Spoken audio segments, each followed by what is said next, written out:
우리 다 같이 사도신경 하심으로 새벽 예배를 주님 앞에 올려드리겠습니다. 전능하사 천지를 만드신 하나님 아버지를 내가 믿사오며 그 외아들 우리 주 예수 그리스도를 믿사오니 이는 성령으로 잉태하사 동정녀 마리아에게서 나시고 본디오 빌라도에게 고난을 받으사 십자가에 못 박혀 죽으시고 장사한 지 사흘 만에 죽은 자 가운데서 다시 살아나시며 하늘에 오르사 전능하신 하나님 우편에 앉아 계시다가 저리로서 산자와 죽은 자를 심판하러 오시리라. 성령을 믿사오며 거룩한 공예와 성도가 서로 교통하는 것과 죄를 사하여 주시는 것과 몸이 다시 사는 것과 영원히 사는 것을 믿사옵나이다. 아멘. 찬송가 390장 예수가 거느리시니 함께 찬양하겠습니다. 찬송가 390장입니다.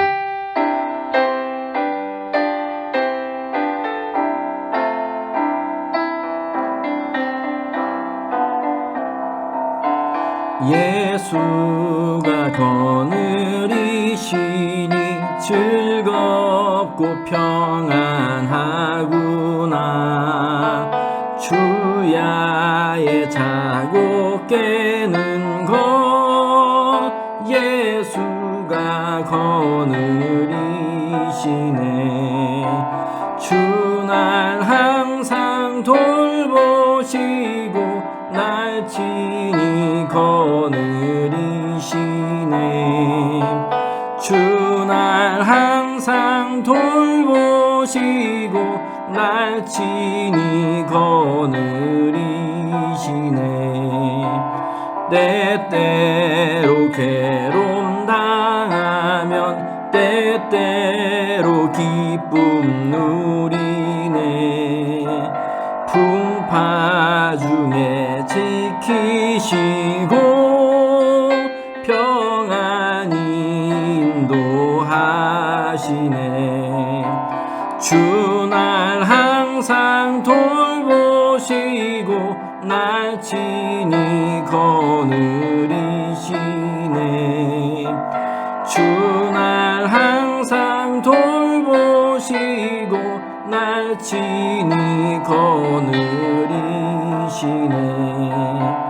내 주의 손을 붙잡고 천국에 올라가겠네. 괴로우나 즐거우나 예수가 거느리시네. 주날 항상 돌보시고 날 친히 거느리시네. 주날 항상 돌보시고 날 친히 거느리시네. 이 세상 이별할 때에 마귀의 권세 이기네. 천국에 가는 그 길도 예수가 거느리시네. 아멘. 주날 항상 돌보시고 날 친히 거느리시네. 주날 항상 돌보시고 날 친히 거느리시네.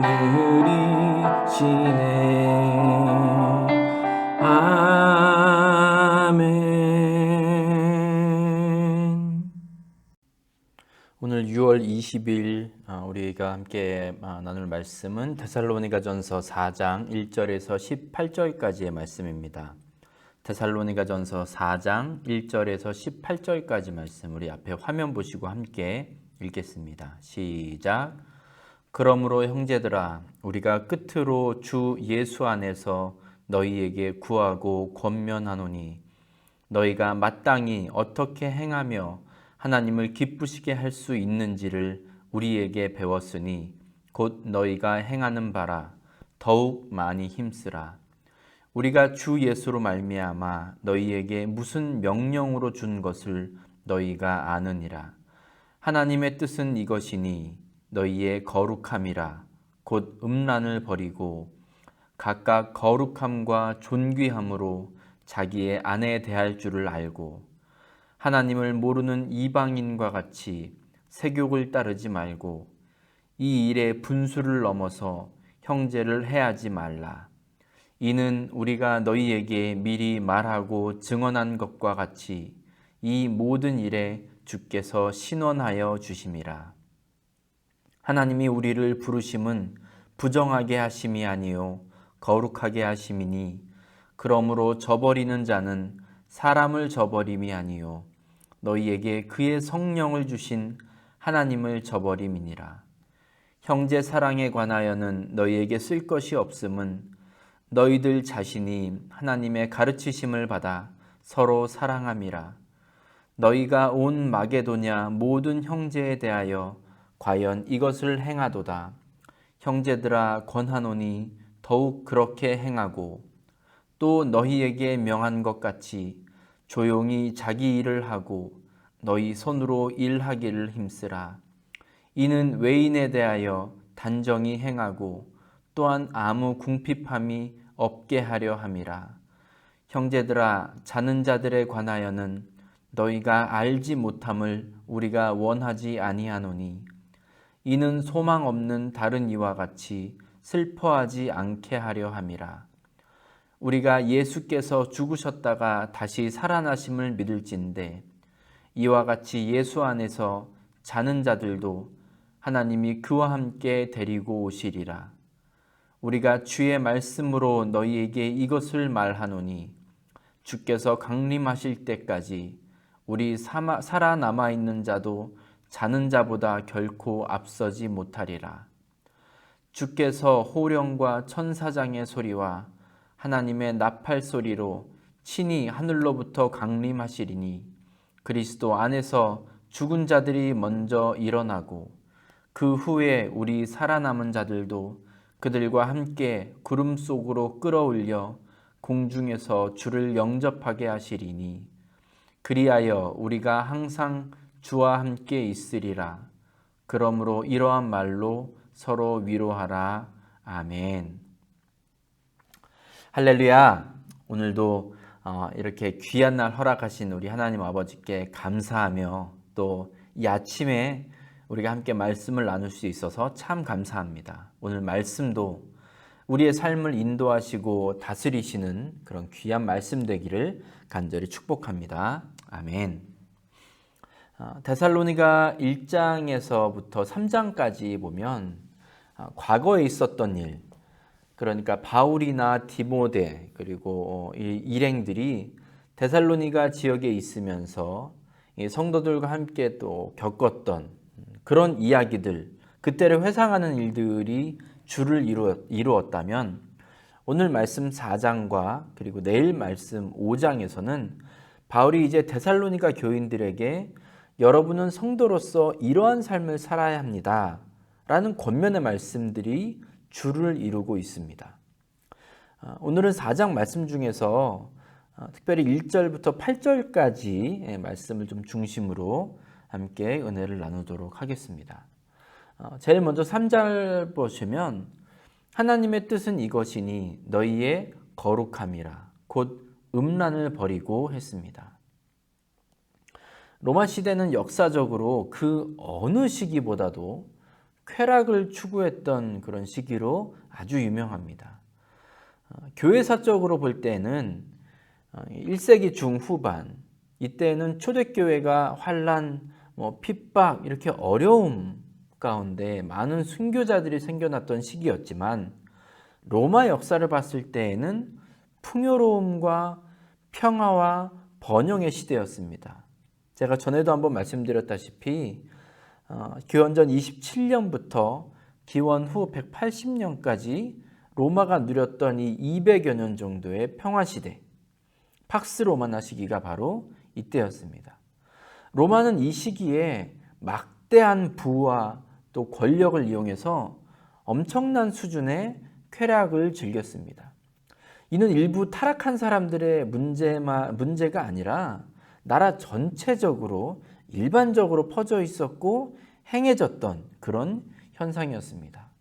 현명하게 나라를 잘 다스린 것으로 유명한 그런 황제에서부터 일반 시민들에 이르기까지 전반적으로 향락을 추구하는 문화가 이 나라 곳곳에 스며들어 있었습니다. 이것이 일반적인 문화였고 또 시대의 흐름이었고 누구에게나 당연하다고 여겨지는 분위기였습니다. 그런데 4절 말씀 보시면 바울은 지금 이렇게 말합니다. 각각 거룩함과 존귀함으로 자기의 아내 대할 줄을 알고 했습니다. 이때에는 성적인 쾌락에 대한 추구가 아주 심한 시기여서 남녀 할 것 없이 성적으로 매우 문란했다고 합니다. 그리고 이혼도 생각보다 아주 흔한 시기였다고 해요. 그래서 네로 황제의 스승이었던 철학자 세네카가 로마의 이런 문란한 풍속을 보고 결혼하기 위해서 이혼하고 이혼하기 위해서 결혼한다, 이렇게 풍자했다고 합니다. 다른 말로 말하자면 사람들은 본인들의 성적인 욕구에 그냥 충실한 삶을 살았던 거죠. 그 성욕을 충족하는 데에만 열심을 냈고, 그러다 보니까 아내를 대할 때, 남편을 대할 때 진실함으로, 존귀함으로, 거룩함으로 대해야 될 아무런 이유를 찾지 못했던 시기였던 겁니다. 그러다 보니 지금 우리가 이렇게 결혼할 때 같이 무슨 사랑의 서약을 하고 이런 아무 의미가 없었던 거죠.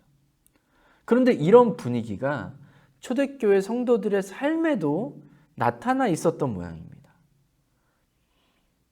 그러니까 제국 전체적으로 만연했던 이런 음란함이 데살로니가 지역 사람들에게 일어났던, 이 교인들에게도 똑같이 일어났던 일인 것 같습니다.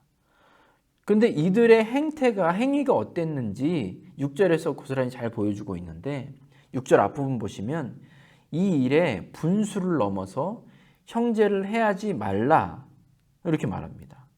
형제를 해하지 말라. 바울은 성도들이 자신들의 성욕을 충족하는 데 있어서, 성적인 만족을 추구하는 데 있어서 교회 안에 있던 다른 지체들에게 해를 가하고 있다, 지금 이 부분을 지적하고 있습니다. 여기서 해하다라는 단어의 그 헬라어 원어를 보면 속이다, 이익을 취하다 라는 뜻이 이게 포함이 되어 있는데요. 그러니까 주석을 찾아보면 성도들 안에, 이 교회 성도들 안에 성적인 음란한 행위, 성도들을 대상으로 해서 이런 행위들이 많이 있었다고 이야기합니다. 그러니까 세상의 문화, 트렌드, 유행이 그대로 교회 안으로 들어와 있었던 것이죠. 이렇게 자신의 욕구를 충족시키기 위해서 상대방이 어떻게 되든 말든 나의 만족만을 추구하는 사람들에 대해서 바울은 6절 후반부에 이렇게 경고합니다. 이 모든 일에 주께서 신원하여 주심이라 했습니다. 세번역 성경으로 보면 주님께서는 이런 모든 일을 징벌하시는 분이기 때문입니다 라고 번역을 하고 있습니다. 내가 가진 힘을 이용해서 또 거짓말을 통해서 자신의 욕구를 채우던 이런 사람에게 바울이 뭐라고 경고한다고요? 우리 주님께서 이 모든 일을 징벌하시는 분이다 라는 거예요. 여러분, 우리는 늘 하나님을 좀 두려워하며 살아가야 될 필요가 있습니다. 무서워서 벌벌 떨면서 살자, 그런 말이 아니라 우리가 하나님을 기만하고 또 우리 안에 내주하시는 성령님을 무시하면서 사는 것에 대해서 우리는 분명히 경각심을 가져야 한다는 말씀입니다. 우리 주님께서는 이러한 모든, 주님을 무시하고 주님의 말씀을 가볍게 여기고 주님의 이름을 가볍게 여기는 이 모든 행위에 대해서 분명히 심판하실 겁니다. 7절과 8절도 한번 보십시오. 하나님이 우리를 부르심은 부정하게 하심이 아니요 거룩하게 하심이니 그러므로 저버리는 자는 사람을 저버림이 아니요 너희에게 그의 성령을 주신 하나님을 저버림이니라. 아멘. 제가 이걸 세번역 성경으로 다시 읽어드리면 하나님께서 우리를 불러주신 것은 더러움에 빠져 살게 하시려는 것이 아니라 거룩함에 이르게 하시려는 것입니다. 그러므로 이 경고를 저버리는 사람은 사람을 저버리는 것이 아니라 여러분에게 성령을 주시는 하나님을 저버리는 것입니다 했습니다. 바울의 이런 경고와 권면은 당시 성적으로 아주 문란한 삶을 살았던 데살로니가 성도들에게도 시사하는 바가 분명했을 겁니다. 자, 그럼 이 구절을 그냥 성적인 음란한, 문란함에만 제한적으로 적용을 해야 할까요? 저는 이걸 우리가 좀 더 넓혀서 생각해보고 더 넓게 적용할 필요가 있다고 생각합니다. 우리 인간에게는 여러 가지 욕구가 있습니다. 식욕, 수면욕, 권력욕, 성욕 등등 여러 가지의 욕구가 있습니다. 어떤 사람은 식욕에 대한 욕구가 큰 사람도 있고 또 자는 것에 대해서 권력이나 명예에 대해서 더 우리의 욕구가 더 강하게 나타나는 것들이 있죠. 사람마다 다 다릅니다. 어떤 분은 그냥 욕구 자체에 대해서 부정적이다라고 보는 분도 있습니다. 특별히 이제 더 영지주의라든지 이렇게 육체는 악하고 우리의 영은 선하다 이렇게 이원론적으로 보는 그 부류의 사람들이 대부분 이랬습니다. 그냥 뭐든지 우리 몸이 추구하는 것은 다 악하다는 거예요. 그렇기 때문에 고행을 하고 결혼이든 하여튼 뭐든지 우리 몸이 조금이라도 만족할 만한 것에 대해서는 다 금욕적인 삶을 살아가는 것, 이것을 거룩한 삶이라고 여기는 사람들이 있습니다. 그런데 저는 욕구는 하나님께서 우리에게 주신 귀한 선물이라고 생각합니다. 여러분, 이렇게 꿀맛 같은 잠을 잘 자고 난 후에 얼마나 기분이 좋습니까? 또 맛이 기가 막힌 음식을 먹고 너무 행복하지 않으세요? 또 누군가에게 사랑받으면 정말 행복하죠. 저는 이런 여러 욕구들을 하나하나 우리가 충족해 나아가면서 하나님 안에서의, 그리고 하나님의 창조 질서 안에서의 만족과 기쁨을 누리며 그렇게 살게 된다고 저는 생각합니다. 이것이 우리에게 행복을 가져다 주죠. 디모데전서 4장 4절과 5절 말씀 보시면 하나님께서 지으신 모든 것이 선함에 감사함으로 받으면 버릴 것이 없나니 하나님의 말씀과 기도로 거룩하여짐이라 했습니다. 따라서 저는 이 욕구를 잘 사용하는 것이 참 중요한 것 같습니다. 주님과의 관계 속에서 적절하게 다스리고 제어할 때 이 욕구는 우리에게 유익한 것이 됩니다. 그런데 우리가 이 욕구를 제대로 다스리지 못하고 욕구에 대해서 과도한 집착을 보이고 또 내 욕구에 너무 집중할 때 그때 문제가 생깁니다. 그때 여러 종류의 범죄들이 발생합니다. 여러분 끔찍한 사건들에 대한 얘기들 많이 들어보셨죠? 이런 일들이 왜 생깁니까? 내 욕구를 충족하기 위해서예요. 다른 사람들의 아픔, 고통을 헤아리지 못하고 다른 사람은 어찌됐든 이 사회가 어떻게 보든 아무 상관없이 내 욕구만 소중하게 여길 때, 내 욕구 충족에만 가치를 둘 때 이런 문제들, 범죄들이 생깁니다. 여러분, 이거는 어떤 특정한 이상한 사람들의 문제만이 아닙니다. 욕구를 가진 우리 모두가 잠재적으로 가지고 있는 문제입니다. 그렇기 때문에 우리가 반드시 기억해야 할 것은 우리는 이 욕구를 잘 다스려야 한다는 것입니다.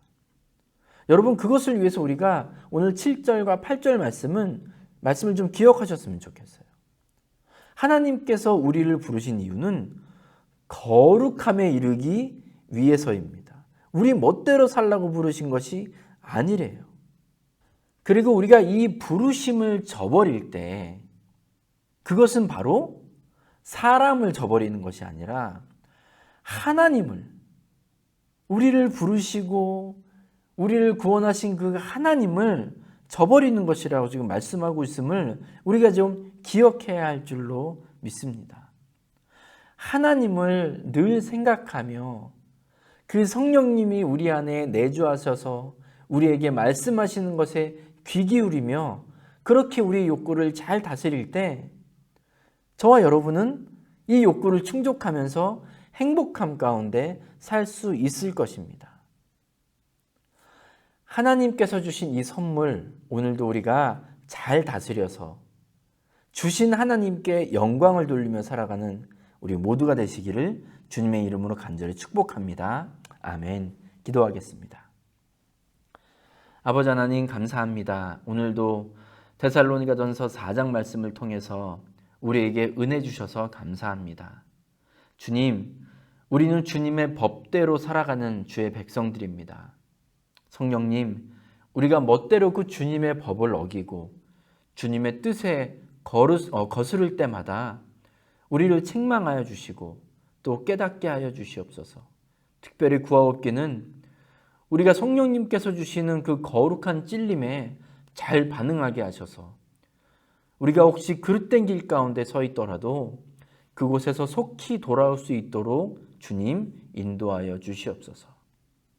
아버지, 우리가 이제 교회 사용에 대한 판결을 기다리고 있습니다.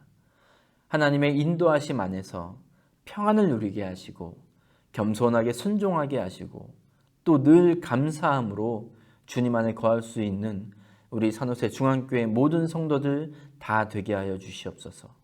우리에게 늘 좋은 것 주시기를 원하는 예수님의 이름으로 감사하며 기도드렸습니다.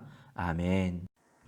찬송가 94장 주 예수보다 더 귀한 것은 없네. 함께 찬양하겠습니다. 찬송가 94장입니다.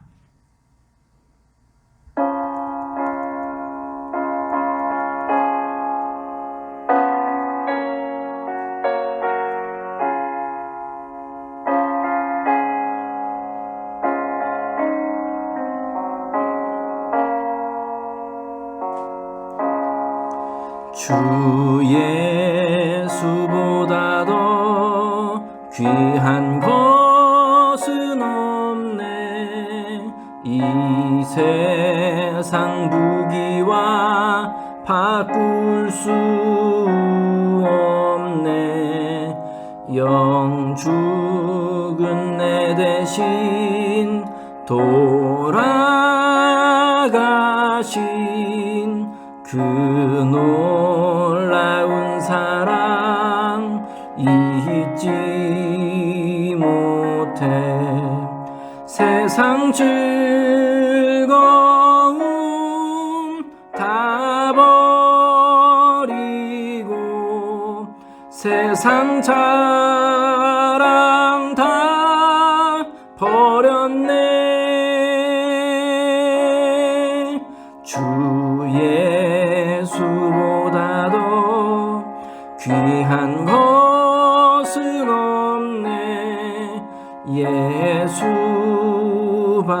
예수밖에는 없네. 주 예수보다 더 귀한 것은 없네. 이 세상 명예와 바꿀 수 없네. 이전에 즐기던 세상 일도 주 사랑하는 마음 뺏지 못해. 세상 즐거움 다 버리고 세상 자랑 다 버렸네. 주 예수보다 더 귀한 것은 없네. 예수밖에는 없네.